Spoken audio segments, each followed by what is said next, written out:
Sr. Presidente, Srs. Secretários de Estado, Srs. e Srs. Deputados, a Conta Geral do Estado é importante para analisarmos o cumprimento das opções orçamentais. Há muitos dias para discutir o orçamento, assumimos compromissos sobre medidas de política orçamental, sobre objetivos de investimento, objetivos de despesa, políticas da segurança social. E passamos muito tempo a discutir essas medidas, a discutir a sua abrangência, a discutir se aumenta ou não aumenta o orçamento de cada rúbrica, de cada ministério, e depois importa compreendermos se aquilo que discutimos e os compromissos que assumimos foram cumpridos e foram executados. E a Conta Geral do Estado permite-nos fazer essa discussão. É verdade que em 2018 foram tomadas medidas muito importantes para recuperar rendimentos.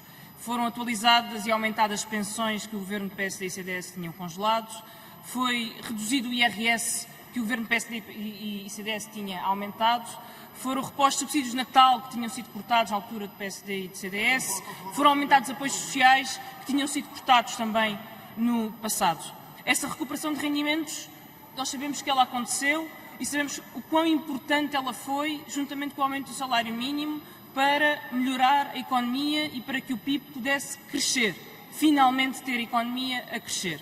E por causa desse crescimento do PIB e por causa do crescimento do emprego, há um aumento da receita em impostos face ao previsto no orçamento de 1.507 milhões de euros. Curiosamente, este aumento da receita é de impostos diretos, IRS e IRC.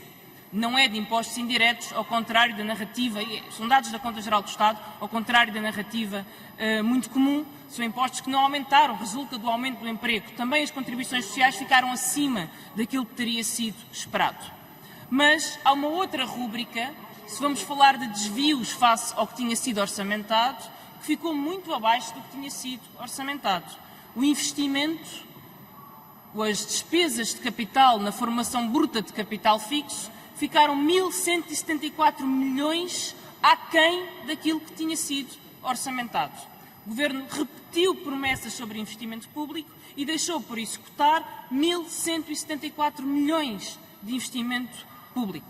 E estes desvios, quer por parte da receita que não era esperada e que aparece 1.500 milhões sem que fosse orçamentada, quer por parte da despesa que é orçamentada, mas depois de repente não aparece, colocam um outro problema que é muito mais sério e sim, é recorrente e foi recorrente ao longo dos últimos anos e nós temos vindo a apontá-lo ao longo dos últimos anos, que é um problema de transparência sobre as escolhas orçamentais. É um problema de sabermos se podemos confiar ou não podemos confiar no orçamento que estamos a votar e na sua execução.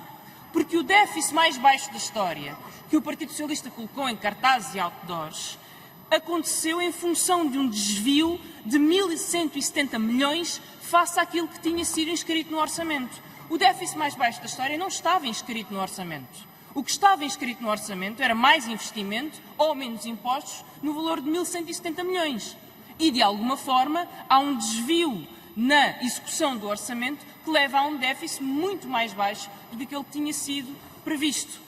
E nós depois vamos ver as contas e vemos não só o investimento que não é executado, despesa corrente que não é executada, outras transferências correntes que não são executadas, a par de um outro problema, que são despesas com pessoal, essas sim que são sempre orçamentadas, mas depois verificam 400 milhões acima daquilo que tinha sido orçamentado e, portanto, com uma suborçamentação também ela crónica, que traz muito pouca transparência a todo o processo orçamental. E por isso, se há uma conclusão, para além de conclusões de política económica, sobre a recuperação de rendimentos, sobre insuficiências ou suficiências daquilo que foi aprovado nos orçamentos, há uma conclusão que é muito clara, é que o processo orçamental não é transparente e o cumprimento e execução do orçamento não é transparente por parte do Governo, nem se aproxima das decisões que foram tomadas e dos números que estão inscritos no relatório. Obrigado, e assim, infelizmente, há uma conclusão que tem sido recorrente ao longo dos últimos anos.